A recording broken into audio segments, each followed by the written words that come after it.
So guys हमारे पास में है ये Oppo का Oppo K13 Turbo Pro वाला डिवाइस। और देखो इस फोन के अंदर आपको मिलता है एक फैन, और वो भी ये फैन ऐसा है जो कि केवल ना ही सिर्फ यहाँ पे हवाओं को बल्कि यहाँ पे पानी को भी बाहर निकालने की कैपेबिलिटीज के साथ में आता है। मतलब मेरा कहने का मतलब ये है कि IPX9 रेटेड है ये वाला डिवाइस।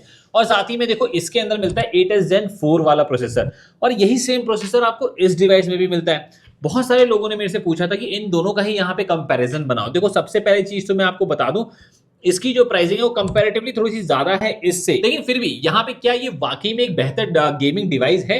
सबसे पहले अगर हम लोग यहाँ पे बिल्ड एंड डिजाइन की ही बात कर लें, देखो भाई अगर हम गेमिंग फोन की तरह देखें तो ये ज्यादा गेमिंग लुक देता है कंपैरेटिवली इसके, लेकिन ये एक सिंपल सोबर सा लुक ही ना यार देता है। तो अगर आप कहीं पर भी जाते हो तो इस फोन को लेकर के जाओगे तो लोग देखेंगे कि भाई ये गेमिंग टाइप का फोन है, और ये फोन भाई एक नंबर के मतलब एलिगेंट टाइप का लगता है। अब वो भाई डिपेंड करता है कि आपकी चॉइस कैसी है, आप एक गेमर लुक चाहते हो तो ये, वरना तो फिर ये। खैर इसमें डिफरेंट अदर कलर वेरिएंट भी आते हैं और इसमें भी आते हैं। साथ ही साथ में अगर आप दोनों की ही वेट वगैरह की बात करोगे तो कंपैरेटिवली ये थोड़ा सा यहाँ पे ज्यादा मतलब हैवियर है कंपैरेटिवली इसके, लेकिन उतना कुछ पता चलता नहीं है। लेकिन हाँ, यहाँ पे आपको बैक में जो ये फैन मिलता है ना, इस फैन के फोन को काफी ज्यादा कूलर रख सकते हो। यहाँ पे इवन अगर आप फोटोज या वीडियोज भी ले रहे हो। इसके अलावा अगर हम देखें यहाँ पे थिकनेस में ना, तो क्योंकि यहाँ पे आपको अलग से फैन मिलता है तो हल्की सी थिकनेस मुझे कंपैरेटिवली iQOO Neo 10 से ज्यादा मुझे Oppo की देखने को मिलती है। खैर जैसे ही हम लोग यहाँ पे फ्रंट में आते हैं ना, तो भाई देखो दोनों में ही आपको 1.5K की रिजोल्यूशन में डिस्प्ले देखने को मिलती है।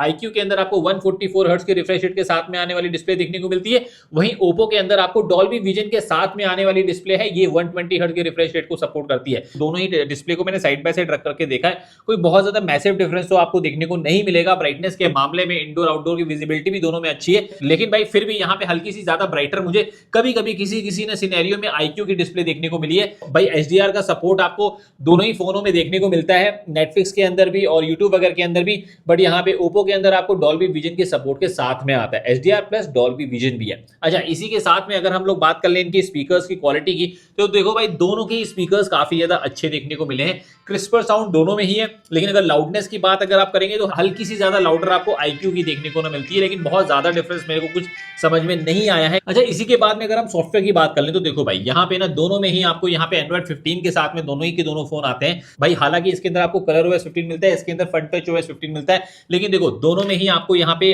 काफी अच्छे सॉफ्टवेयर देखने को मिलते हैं जहां पे आपको कस्टमाइजेशन, तो वहां पे मुझे Oppo के ज्यादा क्विक सेटिंग्स मुझे समझ में आई, मतलब अच्छी लगती है। साथ ही साथ में हमने एक चीज और देखी है, देखो दोनों में तो ब्लोटवेयर आते हैं, लेकिन Oppo के अंदर ऑलमोस्ट 90 क्या 99.9% सारी एप्लीकेशन आप चाहो तो अनइंस्टॉल या फिर डिसेबल भी कर सकते हो। जी है, इनका जो खुद का ऐप स्टोर है, अगर आपको नहीं यूज करना है तो आप डिसेबल कर दो।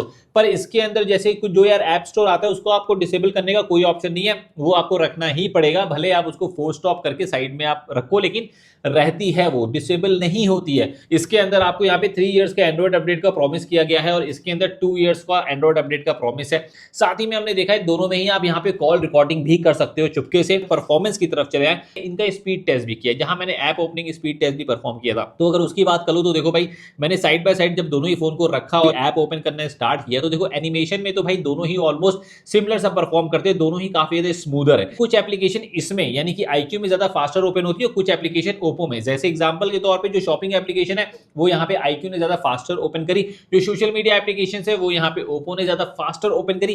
काइन मास्टर जैसे एक वीडियो एडिटिंग ऐप है, तो उसको यहाँ पे ओपन तो iQOO ने ज्यादा फास्टर किया, पर उसके अंदर वीडियो को ज्यादा रेंडर फास्टर Oppo ने किया। साथ ही में हमने देखा है कि जो गेमिंग एप्लीकेशन है तो कुछ एप्लीकेशन ये ओपन कर रहा है पहले, कुछ एप्लीकेशन ये। हालांकि देखो बहुत ज्यादा डिफरेंस समझ में नहीं आता है, लेकिन देखो यहाँ पे रैम मैनेजमेंट में मुझे देखने को मिला है कि iQOO ज्यादा बेटर परफॉर्म करता हुआ नजर आता है। लेकिन अगर आप यहाँ पे बेंचमार्क्स की बात करेंगे तो जैसे Antutu बेंचमार्क है, उसके अंदर ज्यादा बेटर स्कोर iQOO ही करता हुआ नजर आया है मेरे में। मैंने मल्टीपल टाइम रन करके देखा है, हमेशा यहाँ पे 20 लाख से ज्यादा ही स्कोर करता है, ये यहाँ पे 20 लाख से थोड़ा सा कम ही स्कोर करता हुआ नजर आया है।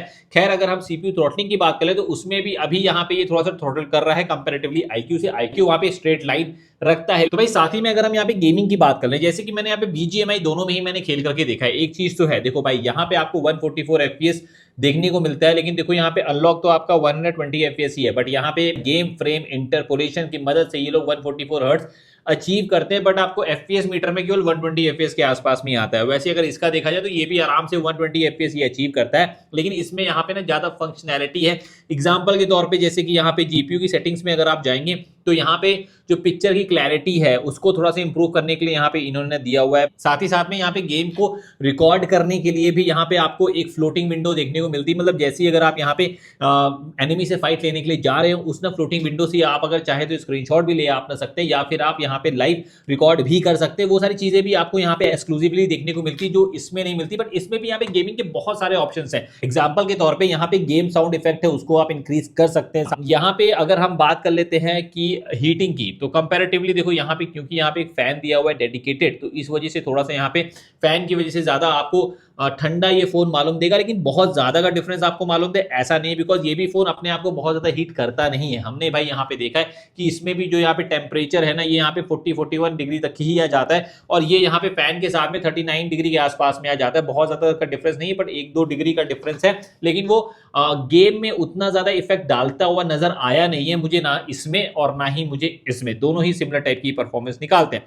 अच्छा, इसी के साथ में अगर मैं यहाँ पे कैमरे की बात करूं तो देखो भाई, यहाँ पर भी आपको 50 मेगापिक्सल का सेंसर मिलता है, यहाँ पर भी 50 मेगापिक्सल का, लेकिन उसके साथ में इसमें आपको एक 8 मेगापिक्सल का अल्ट्रा वाइड सेंसर भी देखने को मिलता है। इसके अंदर नहीं मिलता है, बिकॉज इसमें तो पंखा ही इन्होंने दे दिया है। साथ ही में 2 मेगापिक्सल का ये डेप्थ सेंसर है शायद से। यहाँ पे काफी सारे लोगों ने शायद से आपको बताया नहीं होगा, मैं एक फुल फ्लैश, पहली बात तो बता रहा हूं कि मैं कैमरा टेस्ट लेकर के आऊंगा 3 फोन में, इसमें और पोको में। पोर्ट्रेट में ना इसके अंदर आपको यहाँ पे 26 mm 37 mm के आसपास में ऑप्शन और 50 mm का मिलता है। इसके अंदर भी ऐसा ही है, इसमें आपको यहाँ पे ऊपर से तो आपको पोर्ट्रेट में 1x 2x मिलता है, लेकिन 1x को अगर आप 2 बार टच करेंगे तो अपने आप ही ये 35 mm पे शिफ्ट करता है 27 mm से, तो ये है। और साथ ही साथ में आपके पास में यहाँ पे 2x में आप ज्यादा क्लोजर 50 mm के शॉट्स तो आप ऑब्वियसली बात है इससे भी आप ले ही सकते हैं। फोटोज में यहाँ पे क्लियरली समझ में आता है कि दोनों में ही यहाँ पे कलर डिफरेंस देखने को मिलता है, जहां पे ओप्पो थोड़ा सा वार्मर और वहीं पे IQ में हल्का सा ग्रीनिश टिंट आता है। लेकिन उसके बावजूद भी अगर दोनों ही फोटोज को देखें तो काफी बढ़िया यहाँ पे फोटोज निकल के आती हैं, जहां पे आप HDR का मैनेजमेंट भी आप अच्छी तरीके से देख सकते हैं, काफी बढ़िया करते हैं दोनों के दोनों।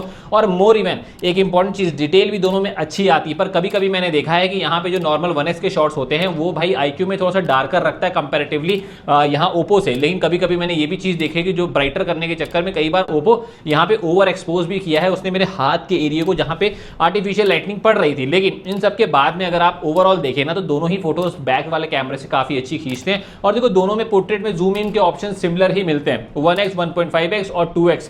लेकिन इन सब के साथ ही में अगर आप यहाँ पे बात कर लेते हो नाइट की फोटोज वगैरह की, तो नाइट में दोनों ही डिसेंट सा परफॉर्म करते हैं, दोनों ही लाइट को काफी अच्छी तरीके से कैप्चर भी करते हैं। लेकिन अब इसके बाद में फ्रंट सेल्फी फोटोज की बात करूं तो उसके अंदर मुझे हल्का सा ज्यादा बेटर मुझे IQ की फोटोज लगी है। लेकिन बस एक प्रॉब्लम है IQ में कि बहुत ही ज्यादा क्लोज इन शॉट लेता है, बहुत ही क्रॉप शॉट वो या लेता है, थोड़ा सा वाइडर या लेना जो चाहिए। अगर आप सेल्फी ले रहे हैं ग्रुप में अपने फ्रेंड्स के साथ में, तो जितनी वाइडर आती है ना उतना ज्यादा बेटर लगता है। ये चीज आपको ओप्पो में देखने को मिलती है। तो भाई फोटोज के बाद में भाई एक चीज है, यहाँ पे फ्रंट में आपको इसके अंदर 4K का ऑप्शन मिलता है, इसमें केवल 1080p 60 fps का ऑप्शन देखने को ना मिलता है। तो उसके लिहाज से आप देखेंगे तो यहाँ पे हाँ थोड़ा सा यहाँ पे कम पड़ता है। लेकिन अगर आप यहाँ पे दोनों ही फोन से रिकॉर्ड कर रहे हैं तो आपको समझ में आएगा कि इसका 4K ना यहाँ पे उतना ज्यादा स्टेबलाइज नहीं है। फ्रंट सेल्फी कैमरा की बात कर रहा हूँ, बैक में तो स्टेबलाइज है, पर फ्रंट सेल्फी में उतना स्टेबलाइज नहीं जितना कि ये स्टेबलाइज रखता है। हालांकि दोनों की वीडियो मेरे को ठीक ठाक देखने को ना मिली है, ये आपके सामने है। डिटेल थोड़ा सा ये ज्यादा कैप्चर करता है, 4K में थोड़ा सा यहाँ पे ज्यादा क्रॉप करता है ये पूरे के पूरे